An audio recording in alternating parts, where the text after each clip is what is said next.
what can we see? Is there anything we can really take out of spring practice to really see him maybe live up to some of those expectations, or maybe that we can start to predict that he could maybe get to that level that folks like Tez Johnson talked about at the Rose Bowl, media availability and things like that, because the coaching staff is going to say, hey, battle between Austin Novosad and Dante Moore, but is there anything we can really think that Dante can do during this springtime to really separate himself and really start to stake his claim as the leader of this team?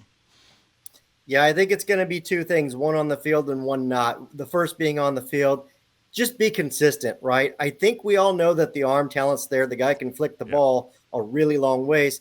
But I think one of the things that you've seen in this offense, and whether it be Bo Nix or whether it be Dylan Gabriel, is they didn't turn the ball over. And I'm not saying that that's a knock on Dante Moore. I think they're just going to say, hey, Dante, you don't have to go big on every play. Be consistent, live in the moment, take 5 yards if it's there, take 7 yards if it's there, hit the check down. We put all these guys around you that are really good, use them. And so I think they're just going to look for that kind of consistency to be there. But then, of course, on the flip side, it's going to be nice to say, hey, man, let's go ahead and attack the ball vertically and hit him with a deep ball here. And you've got that. The second thing that I think is going to be really big, and I know that we'll get some interviews, is just seeing him kind of grow as a leader. Yep. He's kind of a quiet guy, and that's okay. Marcus Mariota was a quiet guy. Justin Herbert was a pretty quiet guy. Yep. You can be a quiet leader, but you still got to be a leader. You've got to command this team, specifically the offense, but especially the team, and know that when, these guys got to know when they get in the locker room or when push comes to shove and it's crunch time, that you're not going to, trip up, that you've got confidence in the ability to keep everybody calm and keep yourself calm. So I think those are the two areas that you're probably going to hear maybe Dan Lanning, Will Stein, and players talk about, maybe where he grows or where they need him to grow and what they need from him. And if he can do that, I think you're looking at a really special offense this year. Oh, we saw that picture on social media where he's kind of got his arms spread out and everybody's looking at him. I think one thing that I really want to see coming out is you mentioned the leadership. Everybody kind of looking to him, certainly. I want to talk about Austin Novosad a little bit.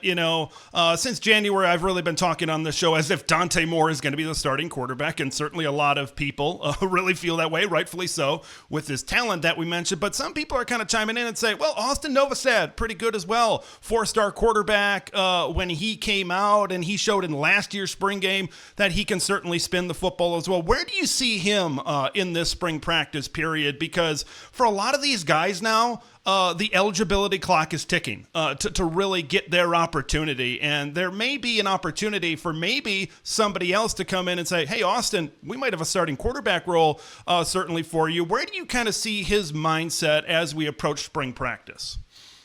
Yeah, very much kind of like a Tyler Shuck on this team, which Oregon fans will know. Obviously went on to have a really productive college career.